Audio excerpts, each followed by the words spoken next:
Hello, YNABers. My name is Jesse Meekum, and this is podcast number 474 for YNAB, where we teach you 4 rules to help you stop living paycheck to paycheck, get out of debt, and save more money. Today, I am very, very pleased to have Ian Morgan Cron on the podcast. He is the author of the best-known book on the Enneagram. It's called The Road Back to You. I grabbed it off my shelf to show you. It's wonderful. Before we even got started on the interview, Ian's like, "You did that like an 8." And he was right. I am an 8.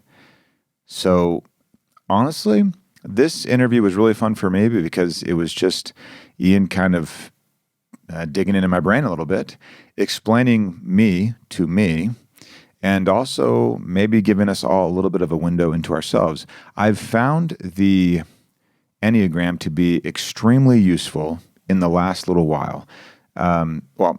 Since I found out I'm an 8, and I've noticed that I've created a little bit of a gap between stimulus and response that I've found useful in all kinds of situation, most notably probably parenting, not money. But we do dive into how different Enneagrams might work as it relates to money. Ian cautions me on abusing the Enneagram. He's a masterful teacher, and he just unpacks it all for us in a very, very nice, understandable, open and honest way. He was an absolute pleasure to talk to. So I couldn't be more thrilled that we got him on the YNAB podcast. So without further ado, Ian Morgan Cron, author of the best-selling book, The Road Back to You. So my name is Ian Morgan Cron. I am a psychotherapist, a speaker, best-selling author of a book titled The Road Back to You, an Enneagram Journey to Self-Discovery, in which I explore this personality typing system that teaches that there are 9 basic personality styles in the world, one of which we gravitate toward and adopt in childhood as a way to cope, to protect ourselves, and feel safe in the world of relationships. And one of the wonderful things about the system is it helps us see the unconscious motivation that operates underneath the waterline of consciousness that drives the way that we habitually and predictably act, think, and feel in the world. You said cope. Am I to read cope as a negative? Sometimes that's used as a negative word, or are you just kind of stating it as like, it is. We cope. We all cope. Well, I mean, just think about it. You get blasted into the universe, right, with not a lot of, without a manual. Mm-hmm. And so all of us develop, adaptive stratagems, coping mechanisms, defense mechanisms to live in the world successfully. What the Enneagram does is it helps us see that many of these adaptive stratagems and these coping skills and defense mechanisms that work for us in childhood now work against us in adulthood. And how can we begin to deconstruct and disarm them, right? Yeah. To free up our personality to be more genuine and effective in the world. Okay. Let's give a quick rundown. Everyone should do homework and should brush up on these more, but let's do a quick rundown of these 9, what they are kind of at the highest level. And then, and we'll just go from there. All right. So what I'm going to do is I'm going to describe very briefly what the type is like and tell you what the unconscious motivation is that I just mentioned. Ones are called the improvers, sometimes the perfectionists. These folks are ethical, they're dedicated, they're reliable, and they're motivated by a need to perfect themselves, others, and the world.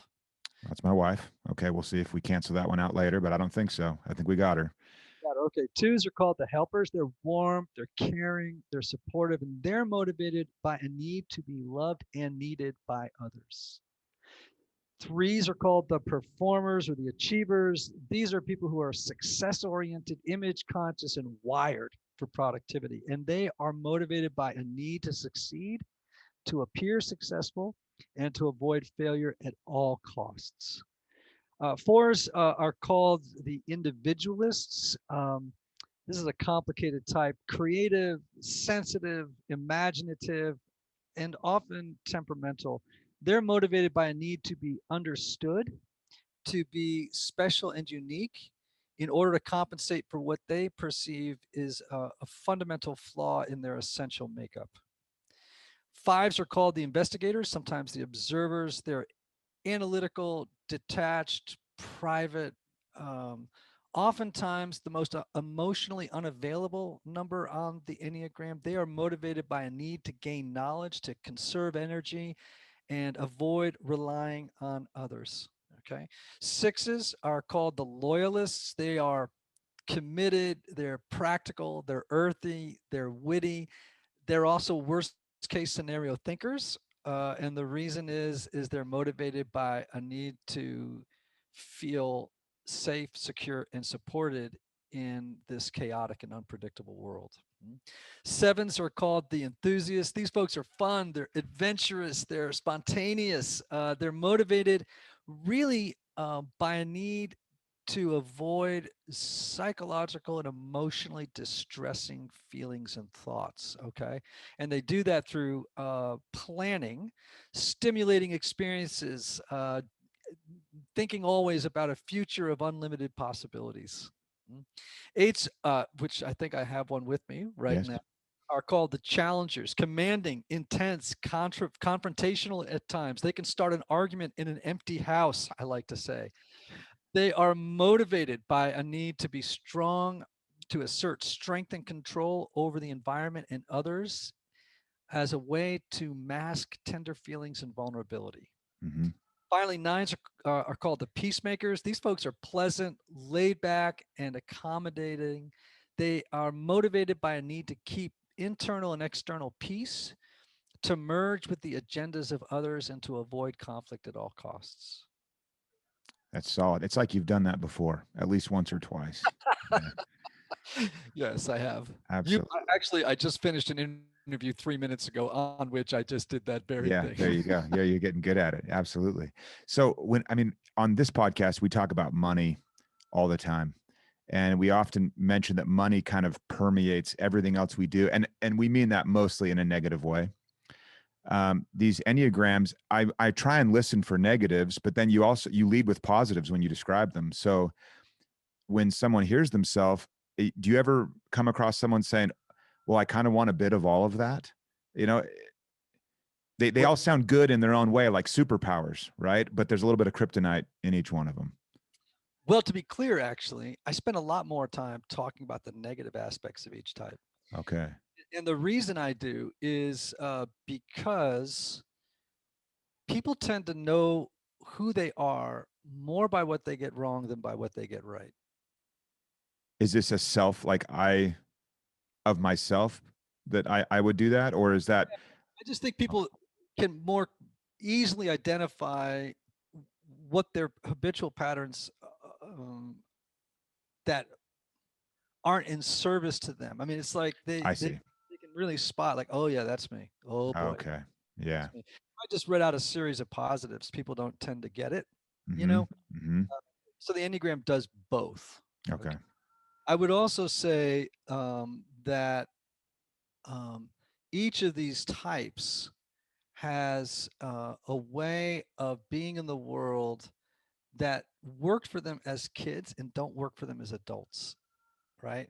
And so part of what it does is it reveals some of the unconscious ways that we move through the world Mm-hmm. so that we can begin to deconstruct a lot of the negative messages that we picked up and begin to rewrite our lives with a new way of being in the world, a new script, if you Yeah. will. Is everyone broken? Does everyone need fixing, or should I phrase it in a way that's more optimistic? Well, clearly, if we just even do a cursory look at the world, something's wrong with Yeah. us, right? Yeah. Let's just face it. I don't care what your religious or spiritual convictions are. You'd be hard pressed to make a different case. I do think that people carry within them a kind of original goodness, right? I like that phrase. And I think what we have to do is begin to expand the influence of that goodness in our lives in such a way that it changes us at the deepest level, that we will be motivated by uh, that which is best about who we are. Hmm. And understanding this Enneagram, understanding what number you are, helps you. I mean, could you call it emotional intelligence, self-awareness, maybe? Oh, Okay. absolutely. When Okay. I work with corporate clients, that's about all I work on is the development of self-awareness and self-knowledge and being able to observe and regulate, right, their negative behaviors that have consistently been self-defeating in the workplace. And that could work for somebody in the social context as well, right? Mhm. Yeah. They, they tend to mirror each other.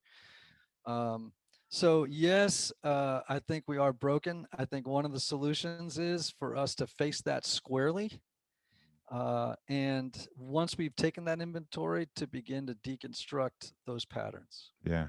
So if what number are you? I'm a 4. A 4. Are we diametrically opposed? Is an 8 the opposite of a 4 in this situation? No, there. I don't think. I mean, we would have very, very different ways of seeing and interacting with the world. Yeah. But you contain some 4. I mean, Okay. the truth is that you contain all 9 types in Okay. your. It's just that you tend to gravitate toward one more than you do the others, right? Mhm. So finding your type, if you just do it on the basis of characteristic traits of each type, you'll be completely lost. The reason is that you contain types, characteristics of each type. What's important for you to do is to identify which of the unconscious motivations that I just articulated sounds most like you. That's how you'll determine type. Yeah. Yeah. And so if I were to start an interview with as an 8, what's a pitfall that I run into when I'm meeting you for the first time via Zoom versus in person?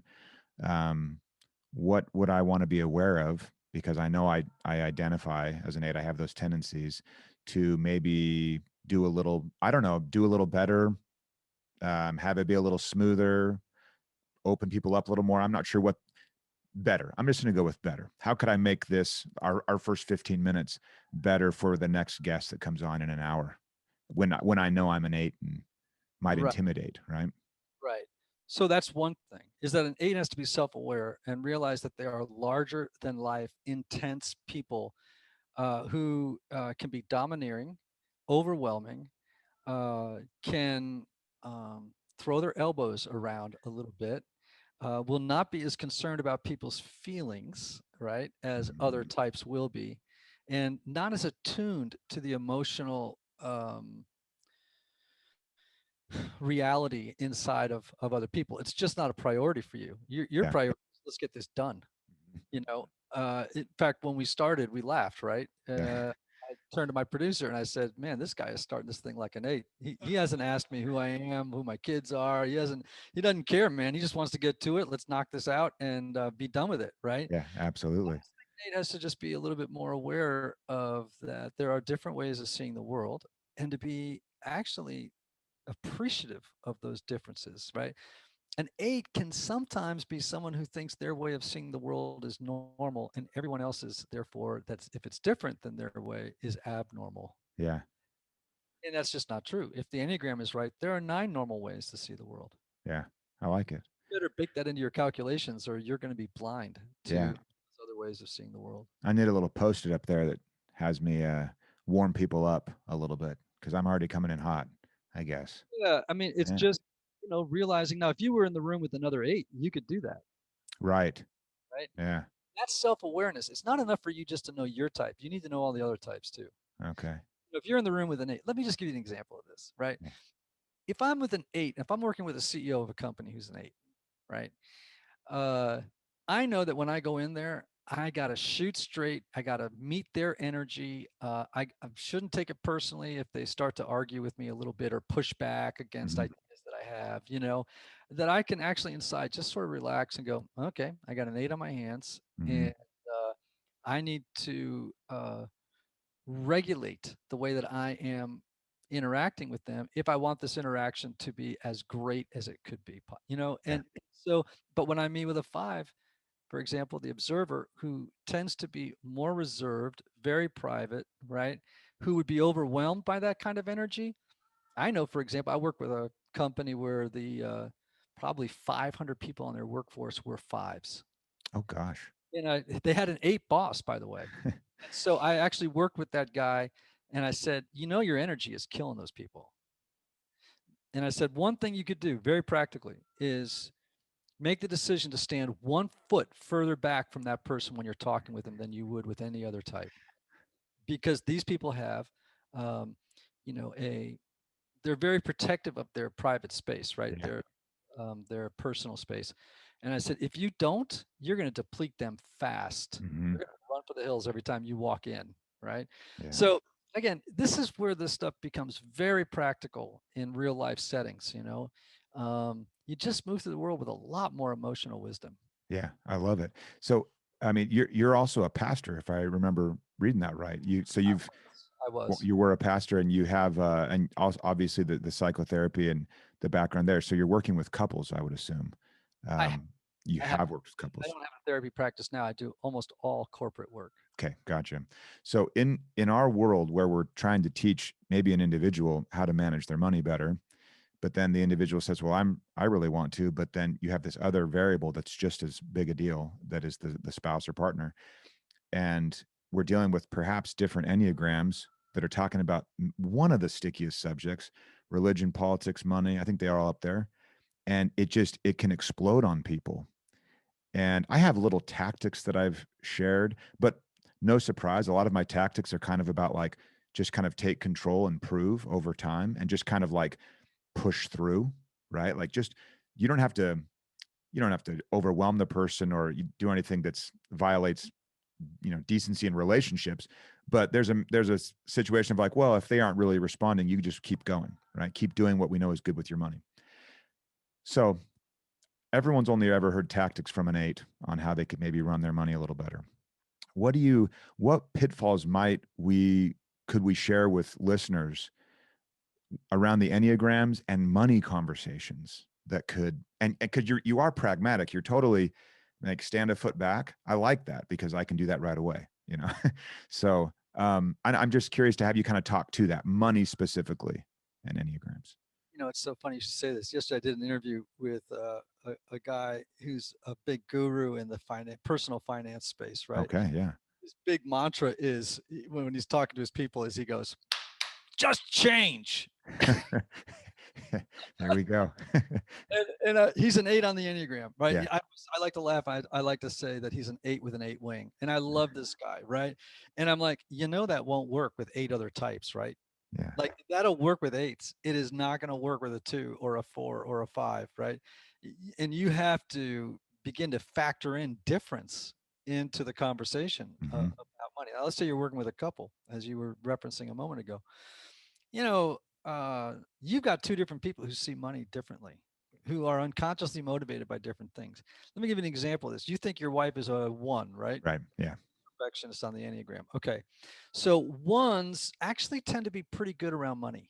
Mm-hmm. They tend to be budgeters. They pay attention to detail. They're rarely in debt. I don't know many 1s who are in debt. Yeah. If they are, they're anxious about it, Mm-hmm. right? And they like to be in control, right? They would see being a good budgeter as being a good person, and being a good person is really important to a 1. Gotcha. Does that sound like your wife? Yep. Okay. You, on the other hand, are an 8 on the Enneagram. You could or couldn't be a good budgeter, right? Mm-hmm. I hope since you're out there preaching it that you are, right? And on the other hand, you're also much more impulsive than a 1 is. You are more likely to make really big decisions from the gut, right, than than a 1 would. And that could create a lot of tension if you're making big decisions around money that the 1 is going to be anxious about and begin to question, is it the right thing to do? You're a little less concerned with that. It's more like you would be much more risk tolerant than a 1 would be on the Enneagram. So when you know that, it is going to make the conversation around personal finances a whole lot easier and a whole lot less personal. It's like when the Yes. 1 knows I'm a 1 and I know you're an 8. Then you can have the conversation about personality style differences as you talk about money, instead of being, you're so controlling and you're being so impulsive. It's like, no, let's talk about our types. And then Yeah. it becomes more externalized. The conversation becomes about that interaction versus taking it personally. Yeah, I like that. We often talk about how the budget is the tool, like the budget you can kind of blame and you can poke at, and you don't have to poke each other or point fingers at each other. You're just kind of like, well, this is our budget. Should the budget change versus, hey, you should change or you did this thing that was wrong. I was envisioning, as you were describing, a conversation more about personality and less about money. I was envisioning that everyone has flashcards of their gotchas of their personality type. And so when I tell Julie, my wife, hey, what about this? She would play like the anxious, like, hey, this is how I'm reacting. And then I it's interesting to be able to kind of disarm the situation. Why is it so much easier for us to talk about ourselves with numbers attached versus just saying what we feel in the moment? I know that's true. I mean, Julie's dying to read my report that I got from from your organization. Like, here out, and just laughing to herself the whole time. And I'm not offended by it. Even if she were to say in the moment, God, you're so controlling. My gosh, back off.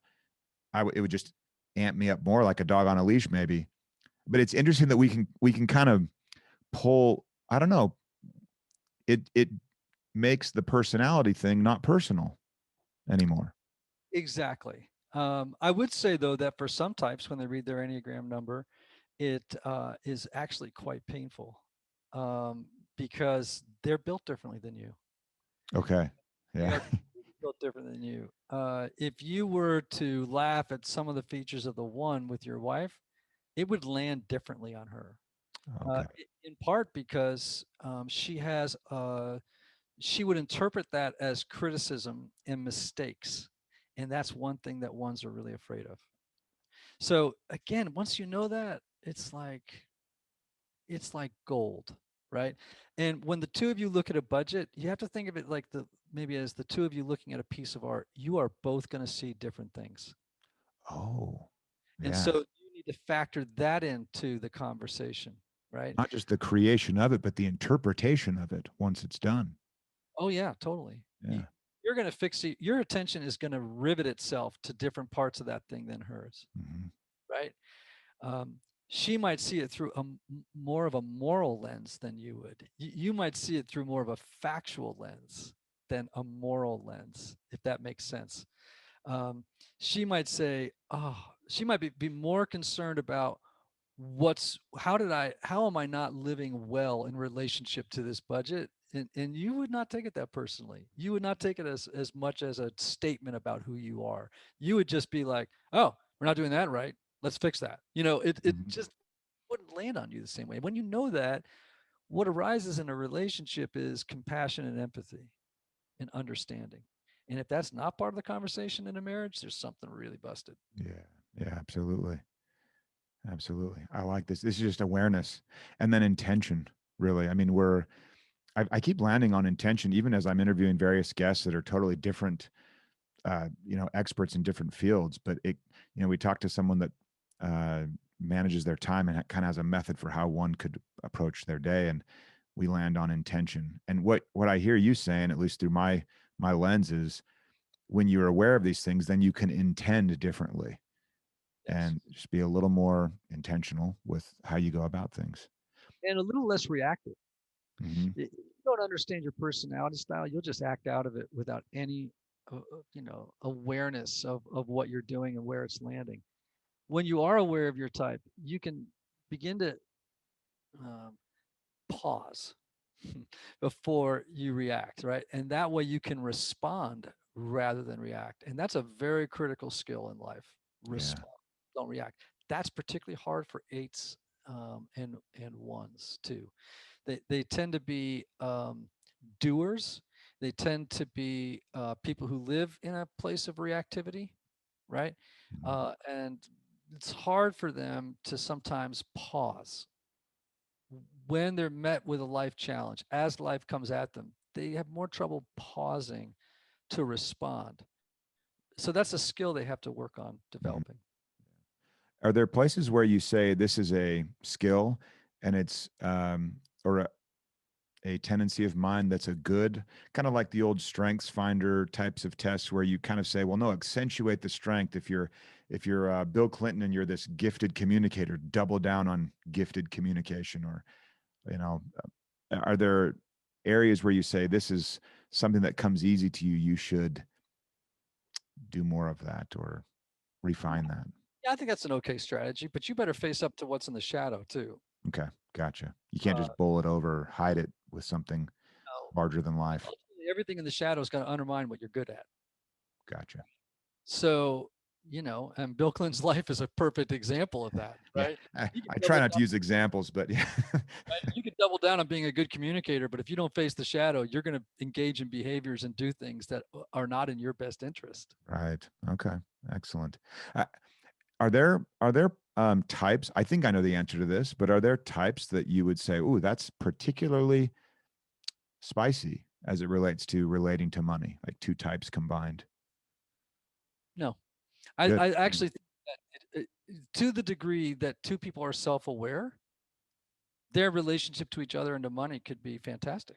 Gotcha. If they're not self-aware, if they don't have self-knowledge, then they're going to be in that place of unconscious reactivity all the time and Yeah. repeating mistakes time and time again.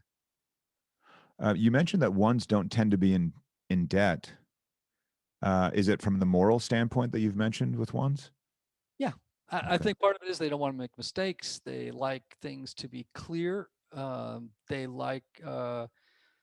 They believe that probably that money is a moral issue. Hmm. Uh, that this is how it should, must, or ought to be done, and that's the way I'm going to do it. They're very dutiful, right? Yeah. Whereas an eight might not be in debt because they don't want to be at the mercy of a bank. They don't like Yeah. being Oh, yeah. they don't like being controlled. I should tell you my last story of getting a mortgage, and 2 months in, well, this probably. If you have a W-2 and you give them your W-2 and you make enough money, they're like, "Hey, you're great." But then if you tell them that you own the business that gave you the W-2, you're a criminal. They're just like, "Oh, whoa, whoa, whoa, whoa." And I'm like, "Listen, I love everyone that works for me, but I would be the last person I fire, just so you know where that W-2 lands on my priority list." Anyway, it was a disaster, and I swore off ever borrowing again for a home, which I think is a totally normal thing to borrow for, but I'm never doing that again. My daughter is an eight on the Enneagram. Oh, I like her. Yeah. Yeah. If you met her, for you. Um, so when she came out of college, she initially had some student debt, and I'll tell you, she ate ramen noodles Yeah. until it was paid off. And it's not because it's the right thing to do, as a one might think. Hmm. It's more like I don't like that someone else, a bank or an institution, is in control. Yeah. I don't want to be at the mercy of that bank, and they will do everything they can to get out from underneath its quote unquote tyranny, right? So, Mm-hmm. so they're going to do the same thing that the one might do, but for completely different reasons. You see Yes. that their Yeah. unconscious motivation is different. So it's important for people to keep that in mind. It's a very nuanced system. It requires really digging down into it to really get the most out of it. Well, I'll be honest, the report that I got, I was sitting there skimming it and I thought, oh, an eight probably skims this report. That was my first thought. And then but I realized it was something I would need to sit with and think through and kind of think through my day and I don't know, come up with a little bit of a plan on. Yeah, it's funny you should say that. The two numbers I leave, if I do a workshop for a day, let's say a corporate workshop, Yeah. or the two numbers the one number I leave to the end of the end of the day is a seven, right? Because they're distractible. I got to keep them in the room as Yeah. long as possible. If I can get them hooked with anticipation of their number, they are with me the whole day. I do eights first. Well, because they got to know. They got to know, and Yeah. then I have to tell them, you better be back at the break, right? Because they're like, okay, I got my number, I'm moving on. I got other stuff to do. And it's like, I'm taking attendance here, kids. Those eights better be back, Yeah. So, again, I even set up the way I teach around different types, and where I need to put them in the course of a day. Yeah. So yeah, I mean, it's a pretty funny thing, actually. When in our company, we emphasize our core values. You be genuine, effective communicator, self-manager. We're a 100% remote company. Self-manager is important. People that passionately pursue growth, not just at work, but also outside. I like people that work here to be interesting and to be doing interesting things everywhere. I think it adds value. Are there strategies that you give to companies around these are your core values? You know, you're looking for this number in a role, or maybe I'll say it this way more directly. Are salespeople always eights, right? Are Our CEOs, do they tend to be eights? Our data analysts tend to be fives, if I'm remembering the numbers kind of correctly. Engineers, more fives. Are there things like that you see in the data? All right. Well, one of the things that happens with me in work is sometimes I have to come alongside and work with a HR person, right? Okay. And I'm always telling them, don't make hires or placements solely on the basis of personality types. Yeah. It's a big mistake, right? Here's the common kind of rule of thumb: always, always, always hire for character first. Any one of these types, right? Any single one of them could be a crook. Yeah. Yeah. They just go about it differently. Yeah. I mean, seriously, so you want to hire for character first. And a lot of HR people are not patient enough to do that because character is proven over a long period of time. And so they have to do a lot of research on people. You can't just simply look at their last job. Yeah. You need to go back 4 jobs to find references. And you have to learn to ask very strategic questions of previous employers because most of them don't want to talk about what was Oh, bad. no, it doesn't feel good to, yeah, no way. What's the Yeah. point? There's no upside, Yeah. right, for them, right? So they're gonna be like, yeah, he was a good guy. However, right, it's like you've really got to have some wisdom. The second thing you want to hire for is competencies. Mm-hmm. It doesn't matter what the personality styles. If they can't do the job, they can't do the job. Yep. The third thing I'd say is for charisma, meaning not having an attractive personality, right? As much as do they have social skills, Mm-hmm. right? Are they able to work well in teams? That kind of a thing. Are they able to do that sort of thing? And then you can factor in things like personality. Yeah. But it's a very dangerous thing, I think, to think all fives are engineers and all eights are that. I've met great fours who are leaders. Part of it's just industry dependent. Mm-hmm. I've met great threes. Great sevens are amazing salespeople. Your wife would make a great salesperson in a company that, for example, I've worked with the Ramsey company before, Mm-hmm. and I was amazed when I went there, thinking they were going to be one type. I was going to see a lot of a particular type. They have an 8 CEO. That's not a surprise. I'm not outing anybody, but Yeah. everybody who's got a brain in their head knows that Dave Ramsey's an 8, right? Yep. He's got a ton of ones, a ton Yeah. of ones. And it's a one culture. It is not an 8 culture.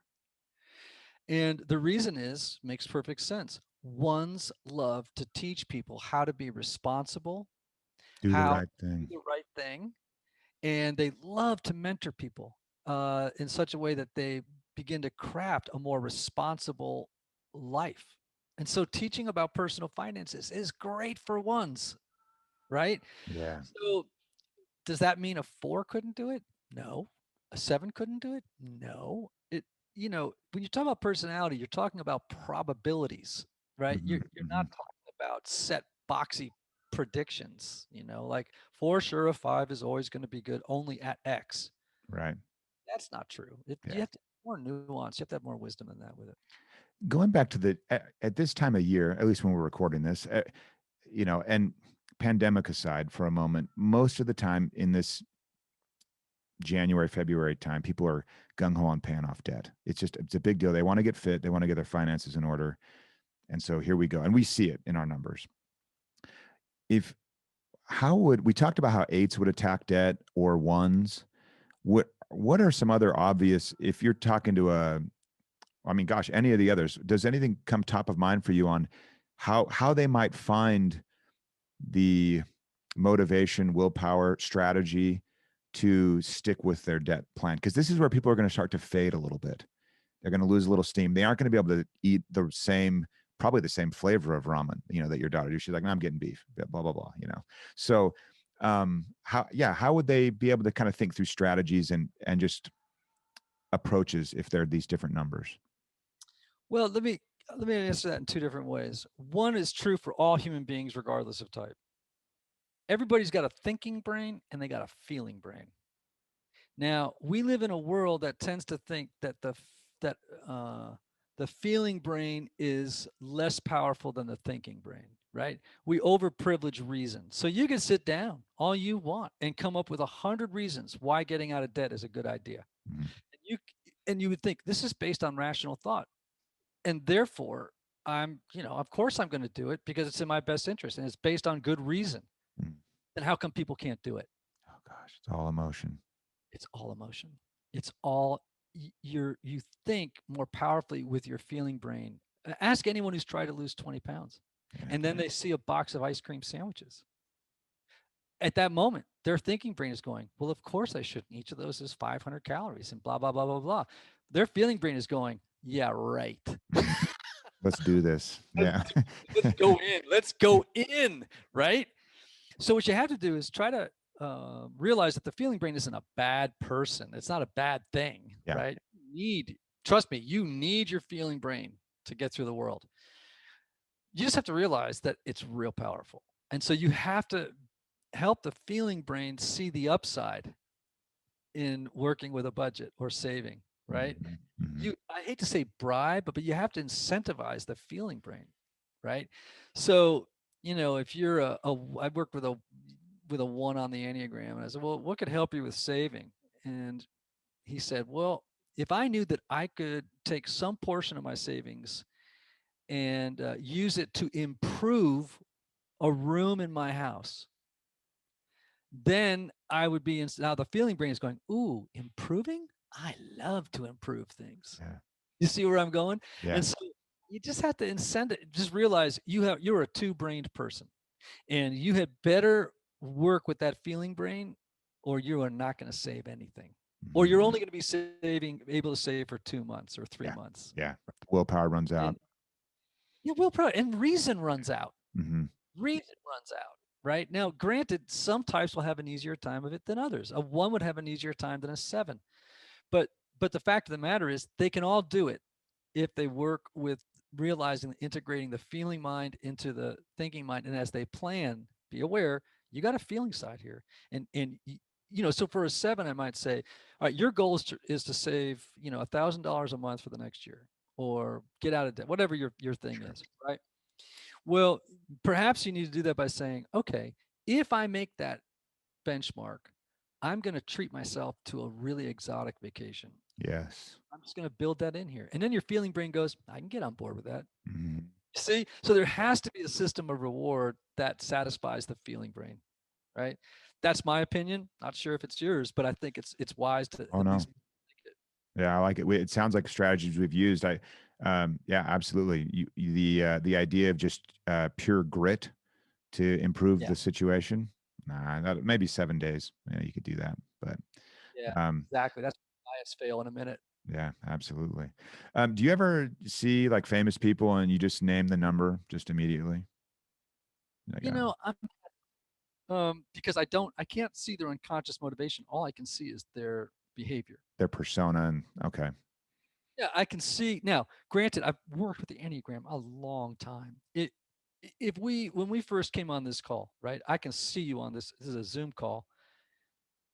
I could probably wager a better guess than someone who doesn't know the Enneagram really well. But I do it with I try to do it with humility and just to be curious. I might say to myself, I got a feeling this guy's an 8. I could be wrong. So I always keep it in mind. I could be wrong. And I have been proven wrong many, many times. Gotcha. And said to myself, of course, I missed that, Yeah. So I tend not to be, I tend never to really make a hardcore determination of someone else's type. And in that report, I mean, it listed, and it wasn't exactly like an action plan, but it sure gave me plenty of fodder, plenty of food for thought on what I could do, how I approach different situations, not just, it's not like, oh, here you are, you're an 8. It's like, well, you got to think about these aspects of your life how this manifests itself. It was, it's thorough. There's tons to do there. So that's the great thing about the Enneagram. It's not just descriptive, right? It has a prescriptive side. It's like, well, here's your type and here's the path of transformation and growth for you. And that's what we've tried to do on my IEQ-9 test that you took. Yeah.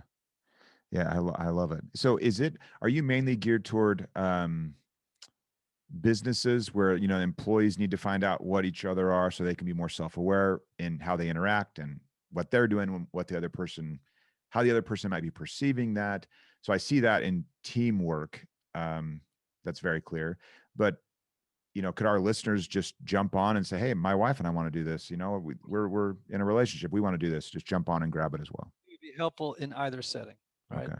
Yeah. I think everyone should just be self-aware with the world. If you're not married, you should take my IQ9 test because it would help you in your social sphere, and by the way, it would eventually help you in as you develop emotional first-tier relationships. Yeah. I like that. Okay. Well, Ian, this has been fantastic. I can go back to Julie, and she needs to take it still. She's super excited to. We just didn't have the time. So once she takes it and we find out she is indeed a one, then we can approach even. Well, okay. One more thing. What's interesting is, By the way, my producer is laughing. He's in the room. He's laughing right now because it's such an 8. When she takes the test and finds out she is a 1. yeah, she is a one. Yeah, absolutely. I mean, like, let's just cut to the chase. Actually, I don't even have her take the test. I'll just give me one. Just give me the one report. No, what I'm curious about is people have said, "Oh, you and Julie, you're so similar. We both tend to be doers," and you'd mentioned that with the ones doers. We tend to parent the same. Our kids would say we are strict, and that's putting it nicely, probably. We had just had. But for different reasons. Yes, and that's the bit. So I'm like, we're the same, and that's maybe dangerous. Like maybe we're just, my word. That's what an intense household. That's what my son's friend said. He said, "Your house is pretty intense." I bet. Yeah. And so when you two know that, you need to balance intensity with a lot of fun. Like ones, for example, tend to be more serious than 8s, right? Yeah. Uh, in other words, they're not as jokey as an 8 might be. A healthy 8 on the Enneagram is arguably can be the most popular number on the Enneagram when they're healthy, right? Right. They just have a lust for life. They're ones aren't. Ones are typically a little more buttoned up emotionally and personally. Mm. The way they express love is making sure that there are new tires on the car and that the heat's working and the kids have balanced lunches, right? Oh, and, yeah. and nutritionally, all that stuff. Poor one children, children of ones, it's like, they never get Cheetos, they get like carrot sticks. It's like am I right on this? Oh, you're so right. Cheetos, those are so disgusting. It's like, what food do you buy that looks like it's not from this earth that leaves that residue on your fingers? Yeah, we wouldn't buy Cheetos in a million years. My poor kids. Yeah, but periodically you might take them to McDonald's and she never would. Do you know what I mean? In other Oh, words, yeah. let's have a little treat. Don't tell mom. Yeah, no, The I actually don't mind if they tell. I'm just like, "Hey, we're going to Del Taco." So just so you know, like we're headed there. right. You know. Well, So, everyone has to figure out what works. oh, this is so much to, and what I don't like about this and what I love about it is it's everywhere. It's everywhere. And so I don't want people to feel, do you ever get a break from it? Yeah, I guess you just have to kind of know how you need to. And this is more like self-actualization, working on yourself, progressing, as you said. Maybe just making sure you recognize that there's a pace to the improvements. Yeah, I'm a big believer in make progress, not perfection. Okay. It's all about progress, not perfection. And to be clear, I don't walk around all day thinking about the Enneagram. I don't walk around all day looking at people like types. Yeah. I don't walk into a group of people and think, oh, I'm talking to a 6, a 3, or a 9. I might be thinking that way if I'm in a corporate setting where it's my Mm, work, right? yeah. I don't move through that. But I do have it in the back of my mind, not at the foreground of my mind, which people tend to in the first 6 or 7 months that they learn the Enneagram. It's like all Okay. they see is numbers and they're like, oh my gosh, my dog's a 5. It's like, oh, stop, they kind of go overboard with it. And then I have to teach them, all right, you know, think of it as a plug-in in your brain, right? And you can Okay. activate it when you need it, but you know, don't become frothy at the mouth about the Enneagram for too long, right? Okay. And use it as a skill or something for self-development and use it to work on yourself, not other people. Oh, Your yeah. job is not to change your wife. That's her Yeah. business.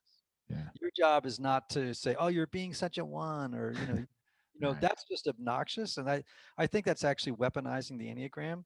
Hmm. using it against somebody instead of encouraging them to do your own work. Just shut up and do your own work. Yeah. That's the I love job. that.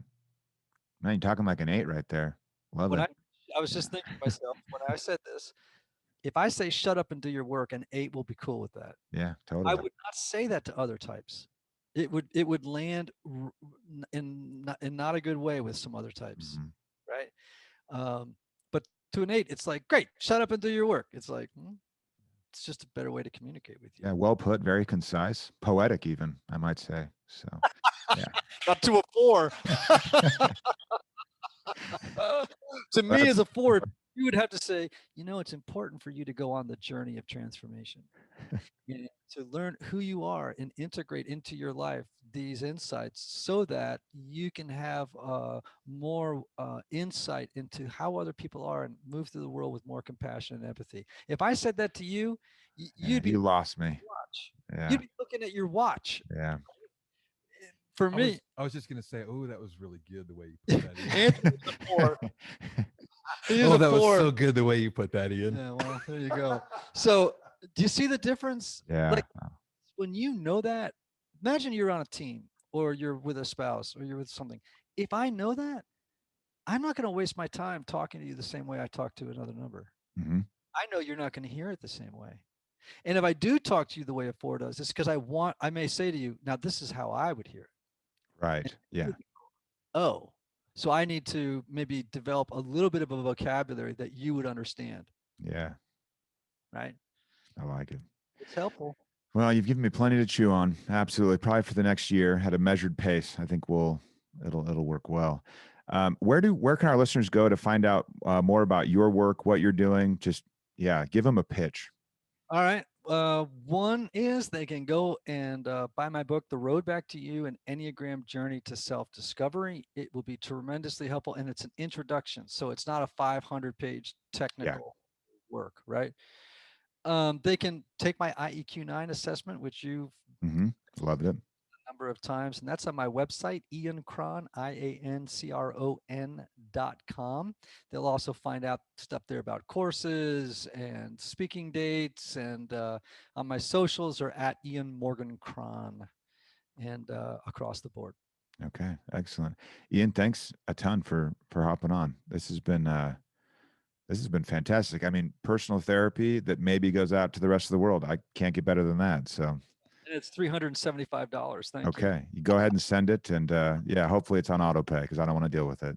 All right. And that is a wrap. Until next time, follow YNAB's 4 rules and you will win financially. You've never budgeted like this.